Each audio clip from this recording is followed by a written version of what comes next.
Music, the gateway to the soul. Dance, the expression and language of the human body. An art delivered as a universal language to its audience.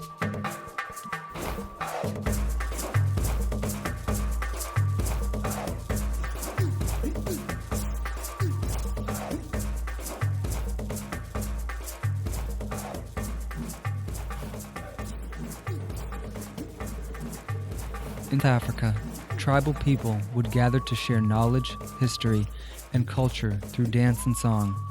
The musical styles that were developed from these traditions continue to be influential today. Their use of percussion is the backbone of Western music.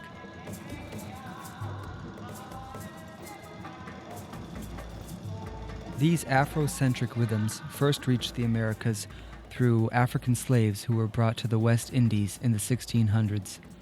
From there, the slaves were split apart from their loved ones and scattered throughout the United States and the Caribbean.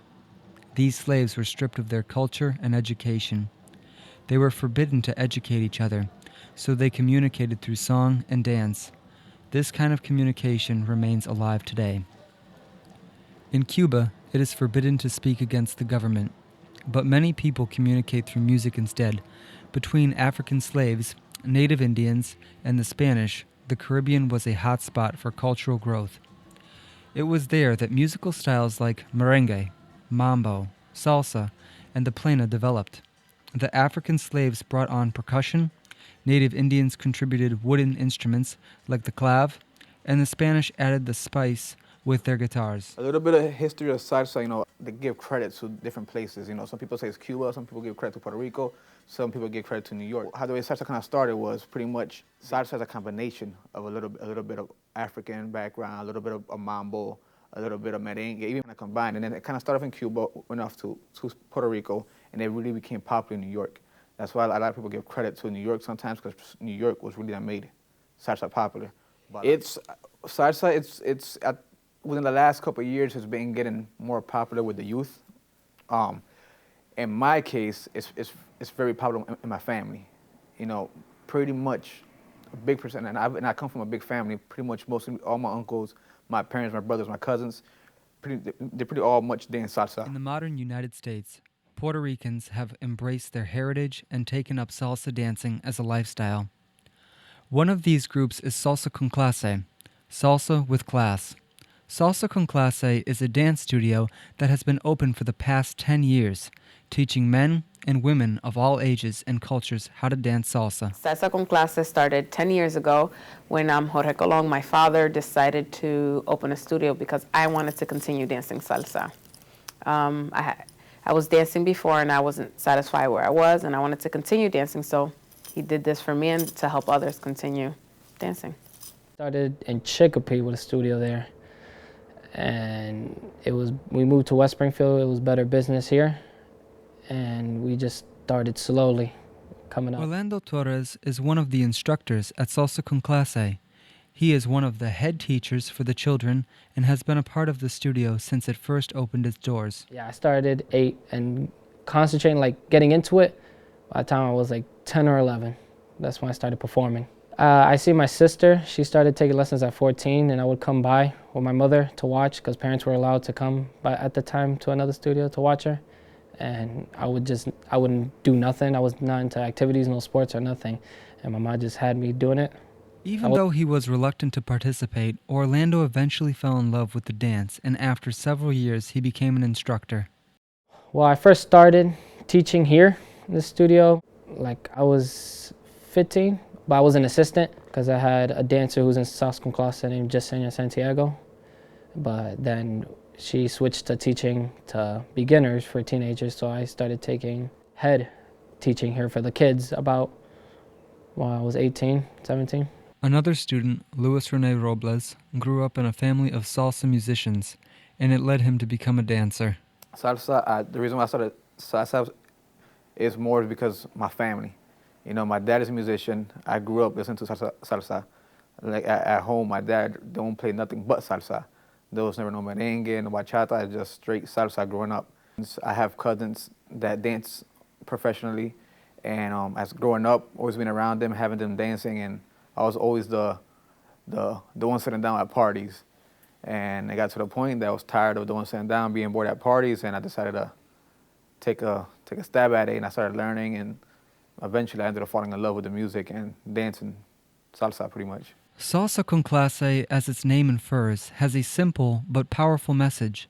Salsa with class.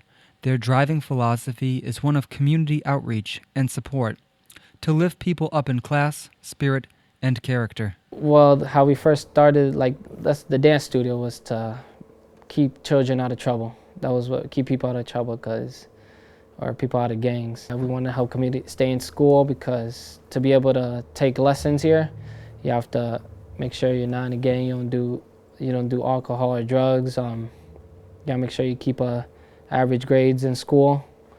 And we want to make sure, because we have helped people that have danced in a group, and they've gone to do good things. They have joined the army, they went to universities, and they started clubs over there as well because of this. Growing up, I was really shy. I was always we helped at every party. I was always sitting down, and I wasn't really too social. And it was more. I mean, I'm a social person, but I was always shy.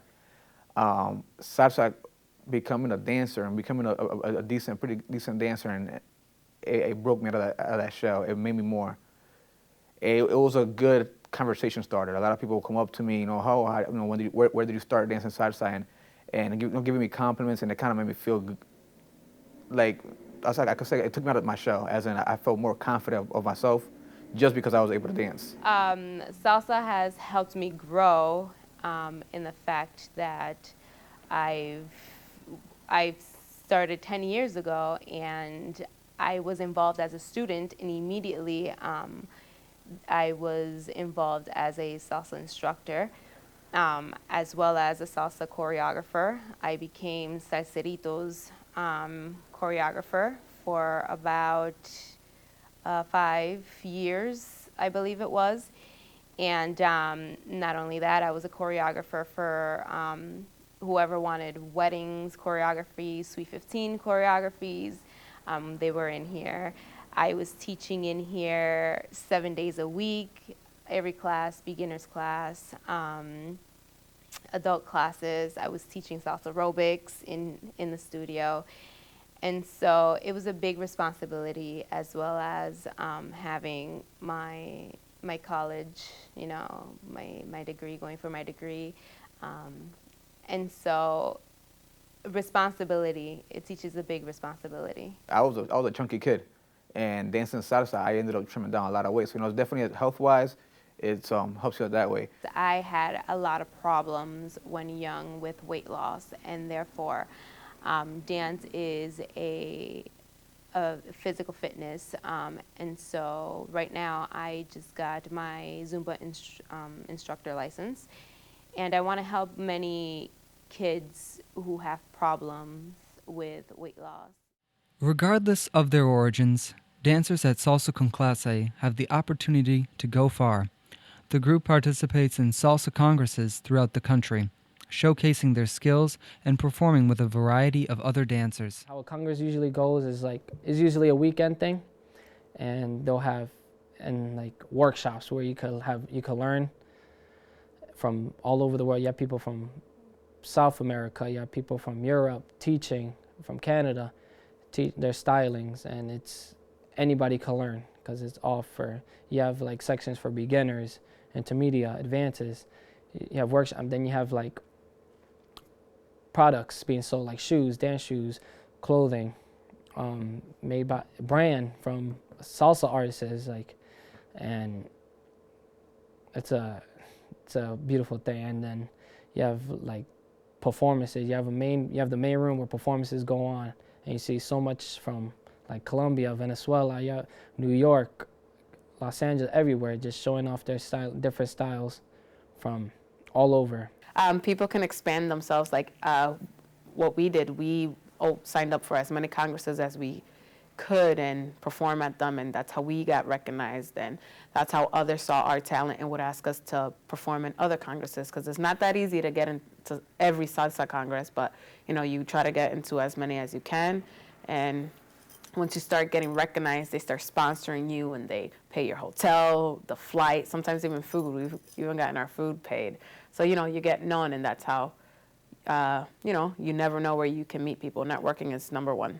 So just make sure you're out there and getting seen. They have also been featured on MTV's Made and America's Got Talent. America's Got Talent was great. We actually were in San Francisco, and we were invited there last minute. We had performed in Canada, and they saw us there perform, and they invited us to be in San Francisco the next month. We made it happen. And while we were in San Francisco, we were approached backstage by the recruiters of America's Got Talent, and they asked us if we would be interested in being part of the show. And we're like, of course, I love America's Got Talent. So then after that, we went on to the next round, the judges, and the next round. So we made it past 3 rounds, and then the last round was the live audition, and we were in front of Sharon, the British guy, and Howie, and we met Nick Cannon, who's pretty tall, and it was great. I mean, it was a great experience. We didn't make it past that round, but we didn't get the 3 X's. The audience loved us, Nick Cannon loved us, Howie loved us, so I can't complain. It was a great experience. Salsa con Clase has become a community icon to the people of Western Massachusetts. The dance team has formed an exceptional bond, becoming family and friends to each other, as well as leaders in the community. A lot of my friends that see me dance are inspired to at least learn, and then a lot of young people that want to learn about their culture, they're interested in learning how to dance salsa just so they can learn a little bit about themselves, The Colon family has made it their mission to provide a positive environment for inner city youth to dance and express themselves amongst their peers. With each new generation that takes up salsa, the culture continues on, never to be forgotten.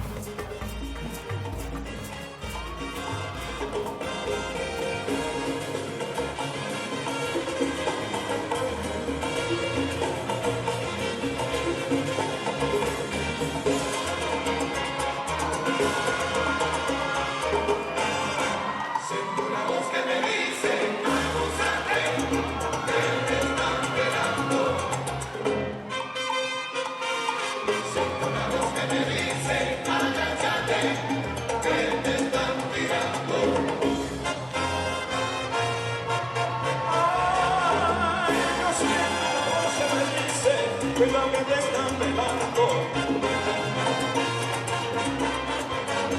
Es que esa voz me está diciendo, cuidado que te están mirando.